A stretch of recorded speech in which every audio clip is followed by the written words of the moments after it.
Slow lines to fast lanes, from singing it to the rap game, to shirts coming out more willingly than I was chilling with Brandy Chastain. It's a journey of me. What's up, guys? Elliot here, Elliot Fitness, with my first ever Q&A video while sipping on Diet Coke. Diet Coke. Alright, so let's get started with some questions right away. Alright, so Fletch Walker, what motivates you to train and why did you start training? So what motivates me is basically, just looking in the mirror and watching your body progress just by, putting in like an hour and a half in the gym, every day. That to me is awesome, that your body can change like that. If you put in the work, you'll see results, What also motivates me is, the people around me, going a lifetime, I've met some good people that I've associated with. They have the same types of goals as me. They have the same type of lifestyle, just hanging out with them and talking, lifting and stuff with them. It's just fun for me and just helps me want to get to the gym and hang out with them. Like when I go to the gym, and lift, I'm serious there, but nothing wrong with having a little bit of fun in the gym, talking in between sets, stuff like that.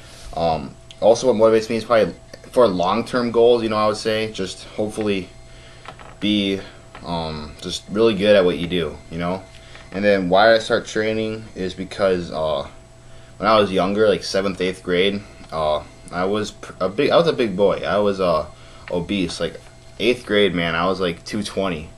So I got a personal trainer, and ever since there it took off. I loved it. I was really never into sports when I was a kid. I played baseball and stuff when I was like probably 3rd grade or something, but I was really never an athletic kid, but something about the weightlifting lifestyle and the bodybuilding lifestyle really stuck to me, and I loved it. So that's why I train, and just the motivation I find it within me and externally.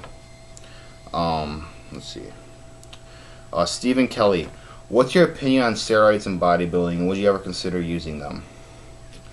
Opinion on steroids, that's a good question. Personally, I don't mind steroids, believe it or not. I mean, if you're a bodybuilder and you choose going down the path of taking steroids, all power to you. And if you go on the natural path, all power to you as well. The thing about steroids, though, is that you still have to put in work. You still have to lift heavy weights. You still have to, be in hypertrophy. You still have to eat, in a surplus and stuff like that. And you're gonna, you know what I mean? Like steroids, you don't inject them into you and sit on the couch, watch TV, and boom, you're like twice your weight now. No, you still have to put in work. The only problem with steroids for me is like the side effects. Probably not worth the risk, and also the people that take steroids and claim they're natural and tell everybody they're natural and advertise themselves as a natural athlete, natural bodybuilder. That kind of pisses me off. I mean, sure, it can be a marketing tool, for people to buy their products. But I mean, what's wrong with having a good-looking natural guy advertise natural athletes? You know what I mean? If you're natural, claim you're natural. If you're on steroids, just come out, say you're on steroids, and still have mutual respect for people that tell the truth and are natural. And would I ever consider using them? No, I like staying all natural. Personally, if you're just athlete like this and you want to live to compete in shows locally, or you just want to look good, there's really no reason to invest money in steroids. The only reason why somebody should invest in steroids is if they want to compete like Mr. Olympia or something, you know what I mean? Compete with like the big professional big boys out there. But if you want to take steroids just to look good, personally, that's you can look good naturally. I've met a lot of people and seen a lot of people who are natural and they look good. So that's my opinion on steroids. I mean, if you take them, just come out and tell the people you take them, because you're building a fan base thinking you're natural when you're not, and that's not really not the right thing to do. And would I ever consider taking them? No, I like being natural. I like advertising natural bodybuilding. Alright, Brandon Campbell, my boy, what's up, man? What's your main lifting goals for this year? well, one is to get some awesome strength like you. You're doing good, man, lifting heavy ass weight. But my main lifting goals for this year is probably right now I'm cutting, so hopefully my number one goal right now is just to have this be my most successful cut ever. We'll see how that goes. But throughout the years, you know, I want to, you know, build overall strength on my what are they called? Main compound movements, like the deadlift, bench press, squat, overhead press, all that stuff. Build good strength on them. Add some size on, you know, delts, arms, chest area. Basically just improve. I mean, I know it's a bland answer, but, you know, just improve yourself. You know, every year you want to improve. Like, I remember looking back, like this year actually, I looked back at a picture of me last year. I'm like, holy crap, did I even lift? Hopefully next year I say the same thing. The year after that I say the same thing. This year after that I say the same thing. You know, always improve strength and mass on me. That's my main goals. Alright, so I had to change spots. Battery almost died. So right now I'm charging my phone. Not my phone, charging my camera as I'm filming. So, back to the questions. Here. Okay. A bid con. Hey, I'm currently 5'8", 14 years of age, and 110 pounds. What weight do you recommend I bulk to, and should I count calories? Alright, that's a good question. It's kind of hard to answer because, you know, everyone's metabolic rate, you know, is different. 14 years of age, that's good, man. You're starting young. All power to you. I would focus, I mean, I'm guessing you're new to lifting. Like, you're just started. I would take, you know, good 3 to 5 years and just put on as much mass as you can. Focus on compound lifts such as, you know, deadlift, squat, bench, pull-ups, you know, chin-ups, dips, some good body weight movements, the overhead press, and then do some bodybuilding, like, assistance work with it. Focus on, you know, building strength and building mass. You're 110 pounds, what weight you should bulk up to, you know, I don't know. I mean, I would say bulk for, you know, put yourself in a caloric surplus, you know, for a long time, like a few years actually, just because you're young, you're in a, you know, you're hitting puberty, your testosterone,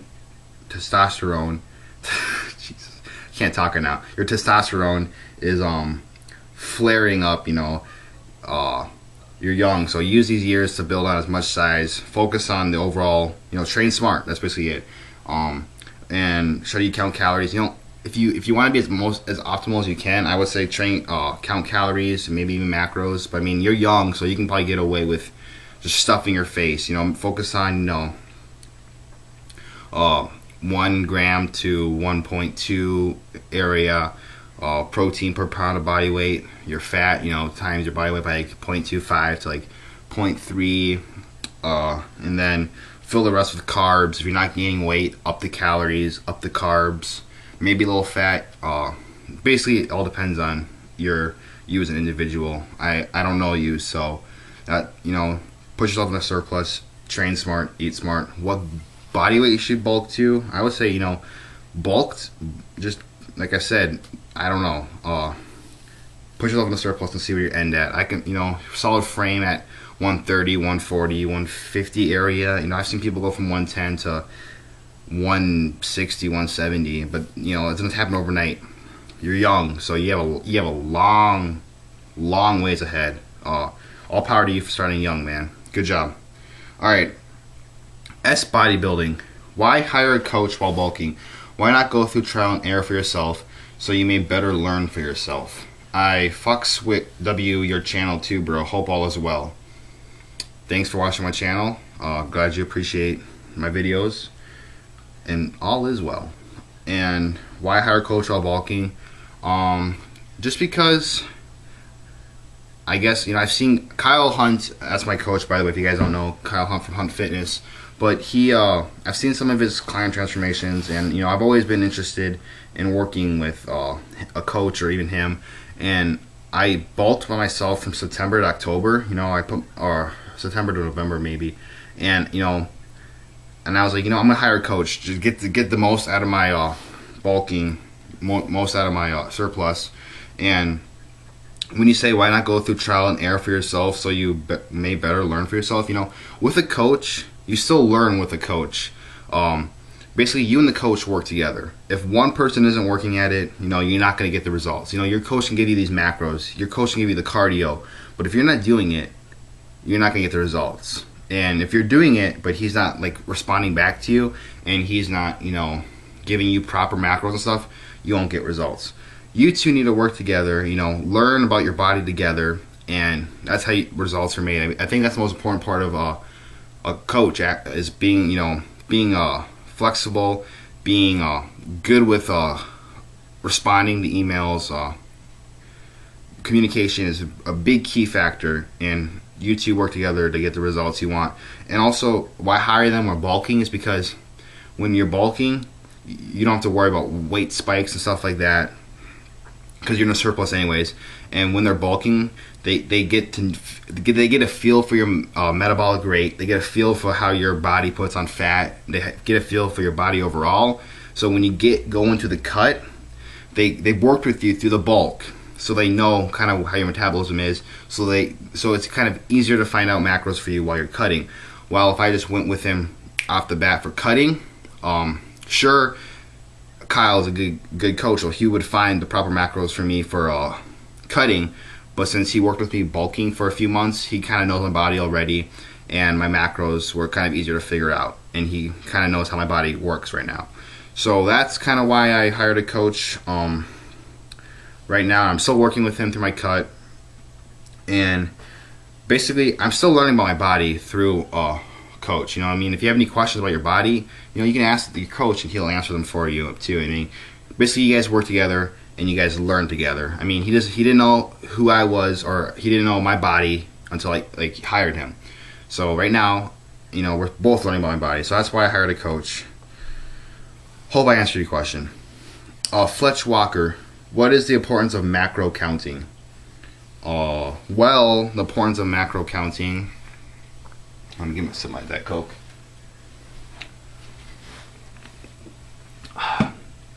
Because macros are carbs, protein, fats, and they make up your total caloric intake.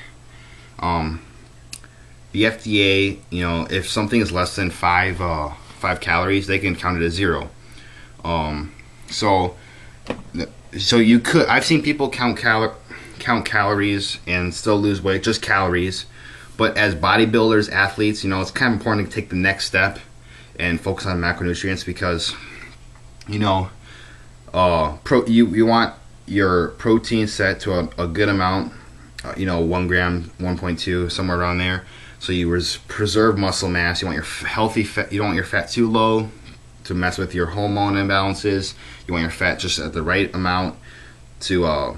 I'm guessing the importance of macro counting for cutting. We'll put it that way. But and then carbohydrates. You want them high enough to still support weight loss. Basically, you want to eat as much food as possible while still losing weight at an appropriate rate. Why you count macros and not calories is because you can plug in macros and the calories will be there. But like I said, you want your macro ratio breakdown. You want a balanced breakdown to support keeping muscle. You want to support losing weight, losing fat, and not muscle. You want to support your metabolic rate. You don't want to damage it in the long run. Basically, that's why you want to count macros, is because it helps preserve muscle, basically, in the long run. If you're counting, let's say 2,500 calories, and you have an appropriate breakdown of protein, fats, carbs, you'll probably keep more muscle than the person who's on 2,500 calories and just counting calories and not worrying about protein, not worrying about fat, not worrying about carbs, but eating 2,500 calories. He would still lose weight, but as a bodybuilder, and he's not getting adequate protein, adequate fat intakes, and it's just maybe coming on from all carbs, he probably won't keep as much muscle as a person who had a balanced ratio of protein, fats, and carbs. So that's why macro counting is important. Van Detty, can I diet on low protein without losing muscle? Well, first off, when you diet as a bodybuilder and hit if you're going to peak condition for shows, if you're dieting for a show or to get abs visible and stuff. You probably will lose muscle mass in the long run just because you're in a caloric deficit. But if you, your question of can I diet on low protein, I wouldn't recommend going any lower than 1 gram per pound of body weight. I think some studies support 0.8 is the lowest. I think I'm not certain of that, but I mean, your body. I mean, can I diet on low protein, losing muscle? I mean, in the long run, I mean, I would say protein helps preserve the muscle, and high calories do not high calories. Well, yeah, as much calories as you can with a steady weight loss preserves muscle. I mean, you don't want to crash diet because that's not how you keep your muscle. But for protein intake, I wouldn't recommend going any lower than 1 gram per pound of body weight, and then that's probably where some muscle may be lost. Like I said, some studies support 0.8. I want to say, I don't know the exact studies, but I remember seeing that. I think so. I wouldn't recommend personally, and many others, I wouldn't recommend going lower than 1 gram per pound of body weight for protein. Protein, keep it semi-high, like I said, fats, and then carbs, and adjust from there, and you probably won't lose it. I mean, your muscle loss will be minimal. Anyways, that's my first Q&A with all the questions, and if you guys enjoyed the video, want to see more Q&As, thumbs up this video, subscribe to the channel if you haven't already, and I'll catch you guys in the next video. Peace. Took it from slow lines to fast lanes, from singing it to the rap game, to shirts coming out more willingly than I was chilling with Brandy Chastain. It's a journey.